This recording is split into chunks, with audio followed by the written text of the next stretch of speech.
silence of mediocrity to disperse expansive, game-changing marketing wisdom. This is the Jeff Payne Show.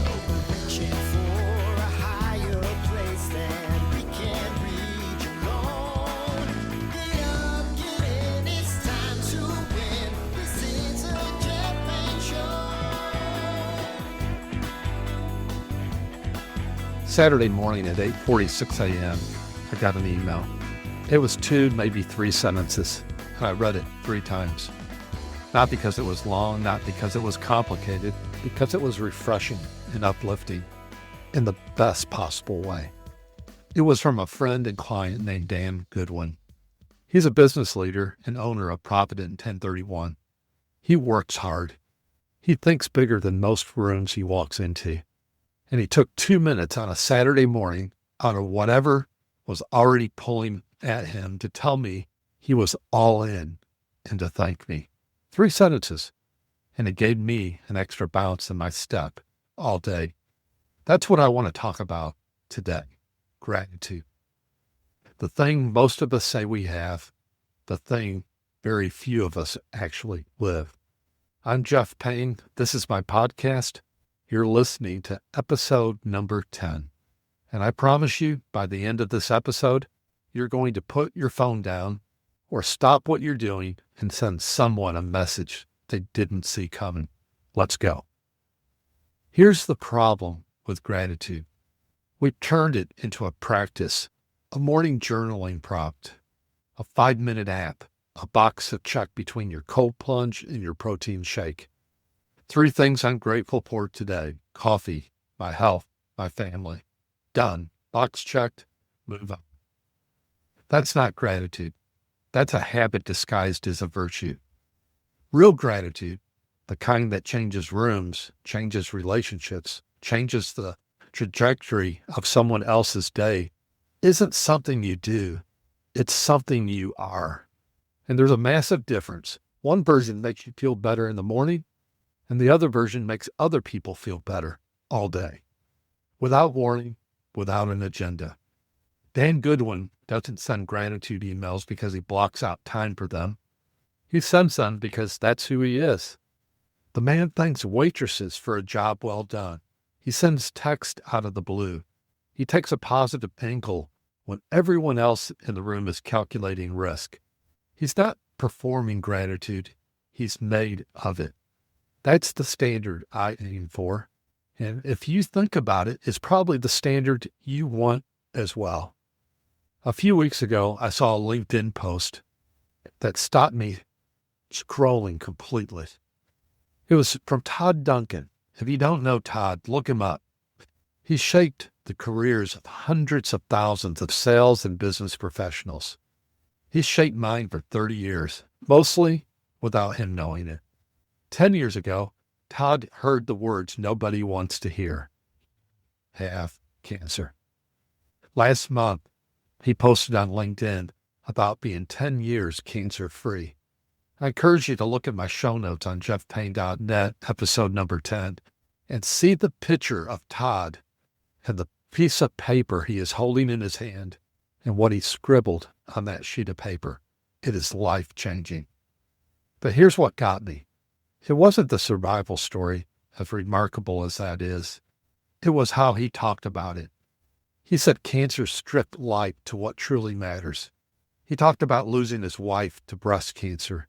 And he said that in the same post where he was celebrating his own survival, he celebrated with humility, with empathy for the people still in the fight. And then he listed what the whole journey taught him. Don't wait to live your life fully. Tell people you love them often. Take care of your body. It's the only place you have to live. Never underestimate the power of hope, faith, and great doctors. Todd called the photo he posted his victory blessings. Not because he won, his words, but because he was given more time. Todd says, quote, I was given more time, and with that time, I intend to make it count. End of quote. That's gratitude at its highest form. Not born from comfort, born from loss. refined by fire. I've noticed this pattern in people, the ones who face real hardship, illness, bankruptcy, grief, failure. They're often the most grateful, not because suffering is noble, but because suffering has a way of burning off all the noise and leaving you with what only is real. Gratitude, in that sense, isn't a personality trait you're born with. It's often a scar that healed into something beautiful. After I read Todd's post, I did something I don't always do. I replied publicly on LinkedIn. I told Todd he'd been a mentor of mine for 30 years. I told him a friend once said to me, "Jeff, do you realize you sound just like Todd Duncan?" And I told Todd that was one of the biggest compliments I'd ever received. I didn't know if Todd would see it. I didn't know if he'd respond. It wasn't a strategy. It wasn't a networking play. It was just true. And something in me felt like truth deserved to be spoken out loud. He replied back, quote, "You made the difference in your life. You, in all caps, get the credit for doing the work. I just was the bridge, and you walked across it." End of quote. I thought about that and wrote back, "That's the mark of a great mentor, Todd. You made the bridge feel like it was built just for me. I'm grateful for every step." He replied, "Love." 3 words, all caps. And I felt like I was 25 years old again, figuring out who I wanted to become. Here's what I want you to hear in that exchange. Gratitude isn't a one-way street. When you express it genuinely, without agenda, you don't just honor the person who helped you. You remind them why they do what they do. You hand them something they didn't know they needed, because genuine gratitude is rare enough that when people feel it, they feel it completely. As a Christian, I'm reminded of 1 Thessalonians 5:16 through 18. It says, "Be joyful always, pray continually, give thanks in all circumstances, for this is the will of God in Christ Jesus for you." Notice those words, "in all circumstances." Not when things go right, not when the deal closes, not when the scan comes back clean, all circumstances. That's not a passive suggestion. That's a posture, a way of orienting yourself towards life that doesn't depend on conditions being favorable. And I think this is where gratitude gets hard for most of us, because it's easy to be grateful when business is good, when the family is healthy, when the numbers make sense. The real test is, can you find something to be grateful for when it doesn't? That's not toxic positivity. That's not pretending the hard thing isn't hard. It's choosing deliberately, sometimes painfully, to locate the gift inside the difficulty. Todd Duncan did that. Whether you share in my faith or not, that kind of orientation towards life is worth studying. Here's where I get off the philosophical train and hand you something practical. Not a habit, not a journal prompt, not an action. Right now, at the moment you finish this, think of one person who showed up for you, a mentor, a friend, a client who believed in you when you weren't sure you believed in yourself, someone who built a bridge you've been walking across for years. Write them a message, not a long one. Dan Goodwin's email to me was 3 sentences. 3 sentences that changed my morning. Todd's was 3 words. Just tell them, here's what you meant to me. Here's how you showed up. Here's what I'm grateful for. Don't overthink it. Don't wait until you have the perfect words. Send the imperfect ones. Because here's what I've learned. People are waiting to hear from you more than tell them it landed.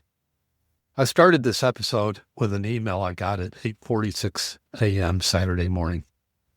Dan Goodwin took 2 minutes to tell me he was blown away, that he was all in, that he saw something in what I was building. 3 sentences. And I thought, this is the missing link. Not a strategy, not a system, not a growth hack. Just a man who's made a gratitude, taking 2 minutes on a Saturday morning to make someone feel like what they're doing matters. I want to be more like Dan. I want to be more like Todd. I want to be that kind of person who sends the text that nobody was expecting. Not because it's on my to-do list, but because it's who I am. I'm not there yet, but I'm working on it. And that's what this podcast is about. Not teaching you, learning alongside you. Life is short. Start today, right now, with one short but meaningful message. And if this episode meant something to you, I'd love to know. I'm Jeff Payne. Thanks for being here. Thank you for listening to The Jeff Payne Show. Find the complete archives of all episodes at jeffpayne.net or subscribe for free at Apple Podcasts and never miss an episode. This program is copyrighted by Jeff Payne Incorporated. All rights reserved. Each week we bring you a message of inspiration and hope, remembering that true hope is available to all through Jesus Christ.